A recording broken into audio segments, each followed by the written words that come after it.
இன்றைக்கி ஆஃப்டர்நூன் லஞ்சுக்கு கருப்பு சுண்டல் கிரேவி தான் செய்ய போகிறேன். அதுக்கு கொஞ்சமாக சுண்டல் எடுத்துகிட்டு ஓவர் நைட் தண்ணியில் ஊற வச்சுட்டேன். அதை நல்லா வாஷ் பண்ணிவிட்டு குக்கரில் போட்டு ஒரு சொம்பு தண்ணி ஊற்றி கொஞ்சமாக உப்பு போட்டு 6 விசில் விட்டு எடுத்துட்டேன். இப்போ பார்த்தீங்கன்னா சுண்டல் கரெக்டாக வெந்திருந்தது.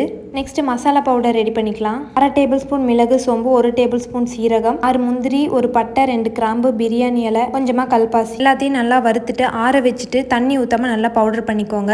நல்லா பவுடராக அரைச்சக்கப்புறம் கூடவே ஒரு பெரிய வெங்காயம், கொஞ்சம் சுண்டல் தண்ணி ஆட் பண்ணி நல்லா ஃபைன் பேஸ்ட்டாக அரைச்சிக்கோங்க. அடுத்து ஒரு பெரிய சைஸ் தக்காளி எடுத்து நல்லா அரைச்சிக்கோங்க. கிரேவி செய்கிறதுக்கு கொஞ்சமாக எண்ணெய் ஊற்றி 1 டேபிள் ஸ்பூன் சீரகம், 2 பச்சை மிளகா, கருவேப்பிலை ஆட் பண்ணிக்கோங்க. அடுத்து நம்ம மசாலா கரைச்சி வச்சிருக்கிறத உள்ளே சேர்த்து வெங்காயத்தோட பச்சை வாசனை போகிற வரைக்கும் நல்லா வதக்கிக்கோங்க. நெக்ஸ்ட் இஞ்சி பூண்டு பேஸ்ட் ஆட் பண்ணிக்கோங்க. இஞ்சி பூண்டு பேஸ்ட்டோட பச்சை வாசனை போனதும் அரைச்சி வச்சிருக்க தக்காளி ஆட் பண்ணிக்கோங்க. கூடவே 1 டேபிள் ஸ்பூன் மிளகாய் தூள், மல்லித்தூள், 1/2 டேபிள் ஸ்பூன் மஞ்சள் தூள், தேவையான அளவு உப்பு ஆட் பண்ணி மிக்ஸ் பண்ணிவிட்டு சுண்டல் உள்ளே போட்டு ஒரு 2 மினிட்ஸ் வேக வச்சா சுண்டல் கிரேவி ரெடி ஆயிரும்.